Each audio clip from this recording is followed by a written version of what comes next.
Alors bonjour tout le monde. J'aimerais revenir sur les consultations particulières concernant le projet de loi 61, Mobilité Infra-Québec. Les consultations se sont terminées hier et il y a plusieurs constats qu'on peut dresser sur le degré d'improvisation de la CAQ dans le dépôt de ce projet de loi-là et toutes les lacunes qui ont pu être relevées par les différents témoins. Tout d'abord, on parle de donner un mandat pour la mise en œuvre de projets complexes, mais on n'a jamais défini ce qu'étaient des projets complexes. On a également ouvert la porte à ce que l'agence puisse faire des travaux autoroutiers, alors que le problème qu'on a au Québec, c'est le manque d'organisation et de compétences, d'expertise pour le développement de réseaux de transport collectif. Ça pose un problème majeur. Imaginez si on devait décider par décret de confier à cette nouvelle agence le dossier du troisième lien entre Lévis et Québec. C'est l'éléphant dans la pièce, vous l'aurez deviné. Le manque d'autonomie de l'agence qu'on veut créer, son manque d'indépendance, l'absence de pouvoir d'initiative de l'agence qui sera mise en œuvre parce que, en fait, on va essentiellement donner des mandats politiques à cette agence-là, tel que le projet de loi le prévoit aujourd'hui. On ne prévoit aucun mur pare-feu pour éviter l'ingérence politique au départ, évidemment, mais aussi dans la suite des projets qui lui seront confiés. Le manque de vision et de planification en matière de transport collectif et de mobilité durable. D'ailleurs, il n'y a aucun critère sur les choix des projets qui pourraient être confiés à l'agence. On ne définit pas de critères, puis ce qui est dans la vision de la ministre, la mobilité durable. Le manque de financement. Tout le monde a essentiellement déploré le fait que la ministre continue de dire qu'on va réaliser plus de projets, plus rapidement, de façon plus efficace, mais qu'on n'a pas d'argent. Et d'ailleurs, on a eu une démonstration éclatante hier du fait que d'ici les 2-3 prochaines années, on n'aura pas, selon les planifications budgétaires, tant au PQI qu'au programme fort, programme de financement des infrastructures là, routières ou en transport, on n'aura pas les moyens de construire, donc de développer une expertise.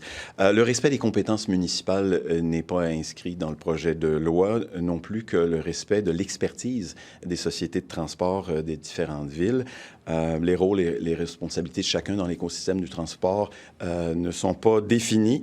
La question de la valorisation immobilière pour les sociétés de transport n'est pas réglée. On dit que la nouvelle agence pourra aller capter cette valeur immobilière-là, mais on voudrait l'élargir évidemment aux sociétés de transport qui développent des projets. On déplore en résumé le manque de vision du gouvernement qui se traduit évidemment dans le libellé du projet de loi. Est-ce que... Ah, non. Là-dessus, on va prendre vos questions du jour sur les thèmes que vous souhaitez. Bien, je vous remercie beaucoup. Il y a aussi un projet de loi 69 sur lequel... Non, mais sur Nordvolt, le fait que la ministre rappelait hier que la durée de l'allocation du bloc d'énergie n'est pas encore fixée, est-ce que ça vous inquiète, ça? On ne sait pas encore, ce bloc d'énergie-là est confié à Nordvolt pour combien d'années, on ne le sait pas. Moi, ce qui m'inquiète, c'est le manque total de planification de ce gouvernement dans le dossier Nordvolt. Alors, est-ce qu'il y en a une durée ou est-ce qu'il n'y en a pas de durée? Ça ne m'est pas apparu très clair hier dans les déclarations des uns et des autres. Quelle est la nature de l'entente qu'on a avec Nordvolt? On ne le sait pas. De quel genre de transparence a-t-on eu droit? A-t-on eu droit dans ce dossier-là? Pas beaucoup de transparence. Et hier, on a assisté à quelque chose là, au Salon Bleu. Au Salon Rouge, oui, excusez-moi. Maintenant, c'est le Salon Rouge. On a demandé la semaine dernière au premier ministre, c'est quoi le montant total de l'argent des Québécois qui est en jeu dans ce dossier-là? Puis il nous a répondu en parlant uniquement du terrain, puis en disant, bien, les seuls montants, les seules sommes qui sont en jeu, c'est celles relatives au terrain, puis on a le terrain en garantie.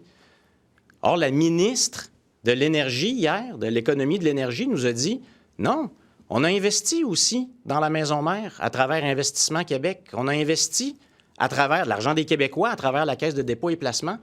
Et cet argent-là, on n'a toujours pas de réponse. Quelles sont les garanties qu'on a si le projet tourne mal? Et donc, là, ici, on a besoin de franchise. On a besoin de transparence. C'est ça que les Québécois veulent savoir. Quelle planification on a eue? Quel genre d'entente on a signé? Combien de nos deniers sont à risque? actuellement dans le projet et on n'a pas eu la réponse. Alors, c'est ça qui est inquiétant dans le projet. L'absence totale de planification et l'absence de transparence.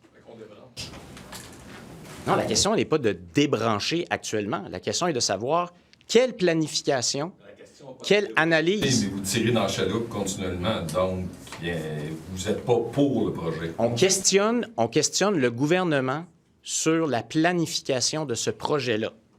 Qu'est-ce qui s'est passé entre le moment où Pierre Fitzgibbon a rencontré les dirigeants de Nordvolt, puis là, son pif lui a dit que c'était un fantastique projet, ça c'était en février 2023. Et en mars 2023, un mois plus tard, quelques semaines plus tard, le projet était lancé dans l'appareil gouvernemental. Le 2,9 milliards était annoncé en septembre, puis là, il y a la période d'été. Quelle vérification diligente on a fait des questions environnementales, de la sécurité des travailleurs? Quel genre d'entente on a signé avec Nordvolt? Questionnez pas Ottawa. François-Philippe Champagne est aussi impliqué dans ce projet-là. Le fédéral est aussi impliqué. Puis, à ce que je cherche, c'est Oui. vos impôts aussi. Là. Oui, le gouvernement est impliqué, ce qui fait que c'est 7 milliards de l'argent public qui est en jeu ici. Mais nous, notre interlocuteur, c'est le gouvernement du Québec. Et le gouvernement du Québec... Le fédéral, je ne pose pas de questions. Non, vous pouvez poser toutes les questions que vous voudrez, mais là-dessus, la question, c'est la planification du gouvernement du Québec qui a piloté ce dossier-là. C'est Pierre Fitzgibbon qui nous a répété plusieurs fois au Salon Bleu, à l'époque, qu'il avait personnellement choisi ce projet-là, que ça va être un très bon projet, qu'il aime ce projet-là. Alors aujourd'hui, c'est ça que le gouvernement nous a dit. Le gouvernement nous a dit pendant un an, il faut se fier au pif de Pierre Fitzgibbon. Est-ce que vous pensez que Pierre Fitzgibbon a senti la soupe chaude, puis il a décidé de quitter, ça l'a démotivé, disons, entre guillemets, et qu'il a décidé de quitter? Ça, on ne peut pas savoir. Ce qu'il nous a dit, c'est qu'il manquait de motivation. Vous en pensez? C'est sûr que c'est un projet où il y a des nouvelles préoccupantes qui s'accumulent semaine après semaine. Nordvolt, c'est une jeune pousse qui est dans une nouvelle filière. Il y a des aléas économiques, fort bien, mais quelle planification de notre gouvernement? C'est vraiment ça la question. Alors, peut-être que ça a joué, je ne le sais pas, mais il nous a surtout dit qu'il manquait de motivation. Alors, il y a ce projet-là qui est en train de se développer, il y en a plein d'autres. Il manquait de motivation pour les gens de Terrebonne puis pour l'économie du Québec. Ce que vous sous-entendez, c'est que Pierre Fitzgibbon n'était peut-être pas un si bon deal-maker que ça pour... Bien, c'est Pierre Fitzgibbon, mais c'est l'ensemble du gouvernement. L'ensemble du gouvernement, on le dit dans ce projet-là, on le dit dans plein de projets. Quelle planification? Bien, mais ma réponse, c'est ça, c'est l'ensemble du gouvernement. Quelle planification quand on signe des contrats comme ça? Qu'est-ce qu'on a mis? Quelles clauses on a qui protègent les Québécois? Quel genre de transparence? Quand on signe des ententes comme celle-là, puis les autres qui s'en viennent, puis les autres qu'on a signés, dont on ne sait pas non plus quel genre de protection on bénéficie, nous, Québécois, lorsque c'est notre argent qui est en jeu, bien oui, la question se pose. On se vante qu'on est un parti de l'économie, mais quel genre d'entente on a signé? Je ne sais pas si vous avez lu la chronique de Michel Girard, mais il semble aussi qu'il n'y avait pas nécessairement d'atome crochu là, entre la philosophie de Pierre Fitzgibbon et ce qui se passe chez Investissement Québec. C'est ça à quoi on a assisté pendant des années. On essaie de voir où va ce gouvernement en matière économique, où il va en matière énergétique. Et ce qu'on avait, c'est des déclarations à l'emporte-pièce, des ballons d'essai, des déclarations contradictoires, parfois entre le premier ministre, entre le ministre, entre les hauts fonctionnaires des sociétés d'État et le ministre. C'est à ça qu'on a assisté au cours des dernières années. Le bilan des 6 ans passés de M. Fitzgibbon là, à la tête d'Investissement Québec et du bras économique du gouvernement, quel serait-il? Quelle note vous lui donneriez? Beaucoup d'esbroufs, peu de résultats. Moi, quand je regarde comment les marchés ont performé et quand je vois les résultats d'Investissement Québec, bien, je me dis, bien, si c'est un parti qui se réclame, qui se dit un parti de l'économie, pourquoi de tels résultats? Quand on regarde ce qui se passe maintenant avec cet investissement-là dans la filière batterie, et surtout qu'on a de la difficulté à voir où le gouvernement s'en va et comment il l'a planifié, bien, il y a des sérieuses questions qui se posent. Pendant combien de temps on devrait laisser ce bloc énergie-là à Nordvolt, selon vous? La question, c'est de connaître qu'est-ce qu'on a signé comme entente et qu'est-ce qu'on a comme protection. Parce que là, vous me posez une question, mais il y a des contrats qui ont été signés, là. Il doit peut-être y en avoir des délais dans ces contrats-là, ou peut-être pas. Et s'il n'y en a pas, bien, qu'est-ce qu'on fait avec ça? La ministre a beau nous dire, bien, il va y avoir un temps limite pour les blocs d'énergie qu'on a consacrés à Nordvolt. Mais est-ce que c'est le cas ou c'est pas le cas? Ça dépend des ententes qui ont été signées. Puis là, on nous dit tout le temps, « Ah, ça, c'est très confidentiel. » Je comprends qu'il y a certaines parties qui sont confidentielles, mais quand c'est plus de 600 millions de l'argent des Québécois qui est déjà en jeu, les Québécois ont le droit de la transparence. Revenir sur le projet de loi 61, est-ce que vous avez été surpris d'apprendre que, avant de se lancer dans la création donc, de Mobilité Infra-Québec, il n'y a pas eu d'analyse d'impact réglementaire de commander, de réaliser? Bien, non, on n'est pas surpris dans la mesure où ce projet-là, ce projet de loi-là, sent l'improvisation à plein nez. La ministre a posé la question à peu près à tous ceux qui sont venus comparaître, à savoir s'ils étaient d'accord avec le projet, qu'on fasse davantage de projets de mobilité durable à moindre coût, de façon plus efficace. Tout le monde a dit, ouais, on est tous pour la tarte aux pommes. Quand il est question du projet de loi en tant que tel, les gens le taillent en pièces parce qu'il est mal ficelé. Et là, on pose la question. Mon collègue Monsef a demandé, par la voie de l'accès à l'information, quelle était justement l'analyse préalable. Il n'y en a pas. Alors, c'est un gouvernement qui continue d'improviser. Là, il dit, on va faire une CDPQ infra pour nous-mêmes, pour garder le contrôle sur les projets, le contrôle total, développer une expertise. Et puis, il va y avoir vraisemblablement une direction politique de façon importante, affirmée et sans complexe pour les projets à venir, avec un résultat des 6 dernières années qui est zéro total, qui est nul. Donc, qu'est-ce que ça dit sur le gouvernement puis sur sa volonté de développer des projets de transport collectif? L'objectif de Mme Guilbeault, c'est de faire en sorte que cette nouvelle agence-là soit en place dès le début de l'année prochaine. Ça s'en vient quand même vite là, quand on y pense. Donc, est-ce que Mme Guilbeault devrait prendre un pas de recul, mieux faire ses devoirs, quoi? Bien, en fait, on va devoir refaire les devoirs de la ministre en commission parlementaire dans l'étude article par article, puis vous pouvez compter sur nous pour amener des amendements en profondeur pour essayer de faire en sorte que Mobilité Infra-Québec ne soit pas la coquille vide qu'on a présentée à la population au cours des dernières semaines. Parce que c'est ça.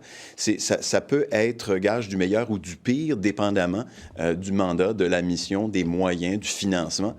Alors, encore une fois, des critères qu'on va lui donner ou pas. Alors, actuellement, là, c'est une espèce de fourre-tout où on ne sait pas très bien comment le gouvernement va gérer ça. Mais c'est certain que s'il nous force à adopter un projet de loi sans fondamentalement en changer l'essence, c'est du grand n'importe quoi.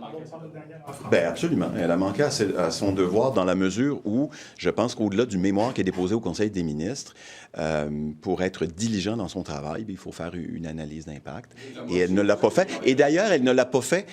C'est intéressant de comparer avec une autre agence qui a été mise en place, qui est en train d'être mise en place par son collègue Christian Dubé, qui, lui, au moins, avait fait ce travail-là. Et là, on est en train de mettre en place l'agence, mais on savait minimalement que l'agence de santé devait s'occuper des opérations et que le ministère conserverait l'espèce de définition des grandes orientations et tout ça. Pour ce qui est de Mobilité Infra-Québec, tout le monde se demande quels sont les rôles et les responsabilités de chacun dans l'écosystème des transports. Puis tout le monde dit, regarde, vous n'allez pas aller au-delà des mandats qu'on vous avait déjà donnés, par exemple, à la RTM ou aux sociétés de transport, aux villes et ainsi de suite. Alors, c'est du grand n'importe quoi. Vous étiez présent hier aux consultations sur le musée national, le projet de loi. Je comprends que vous êtes juste 4, mais est-ce que vous comptez vous impliquer? Oui, c'est mon collègue Pascal Bérubé qui siège aussi sur la commission sur les écrans, qui suit le dossier. Je vais référer cette question-là à Pascal Bérubé parce qu'il nous a fait part de sa volonté de suivre le dossier de près. Il ira intervenir lorsqu'il le jugera nécessaire, mais je vous invite à contacter. What people should be worried about and why, if there was no impact assessment for the agency, the new agency, before putting in place the new agency, Mobilité Infra-Québec. What's wrong with this? Well, the problem is we have no idea where the government is headed. So why should people be worried? It's because we're, expecting the government to do to go ahead with a certain number of laws or of bills, and having done its duty. So the government is improvising. It would have made in this context of we have this new agency, Mobilité Infra Québec, who will be in charge to put together all the big public transit projects to build this expertise. What's wrong in not having this impact assessment? Well, What's missing? first of all, we're trailing behind when it comes to defining, transit systems throughout Quebec. We have a huge problem when it comes to mobility and sustainable mobility. For 6 years, the government hasn't done anything. All of its projects have fallen through. So now the government, the minister, is saying, well, here's the new thing. This is going to help us go ahead quicker with, projects that will cost less and will be more efficient and will have the expertise and whatnot. So here's how it's going to go. And when you look at the bill, you're like, well, but you haven't defined the mandate, the mission, who's going to do what in the ecosystem, and you're infringing upon responsibilities of cities, of city planners, of ARTM, of transit societies, and you've got so many flaws in your bill. So have you done your homework? And the answer is no. She has no idea where she's headed. And she's answered to some of the questions where, people are asking for, clarity or precision. She said, no, voluntarily, we decided not to define a certain number of fields where the agency could be, in power. Consultations are over since yesterday, and do you think that this impact assessment would have helped you and the other groups that participated in these consultations to do a better job? But it's the way it should be. Usually there's a certain number of steps to make before you table a bill. So she hasn't done her homework. Now people are trying to say, well, here's my opinion, but I'm not sure where you're headed. I'm not sure what you want to do with this agency. It's just an empty shell, which could be, leading to a better system, or something absolutely catastrophic. But we have no idea because it's not defined. And if I may add, this bill, 61, is linked to another bill, 62. We were studying Bill 62 before recess last spring, and the situation was exactly the same.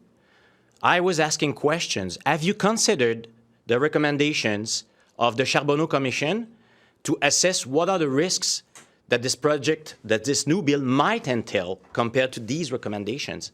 And the answer was no.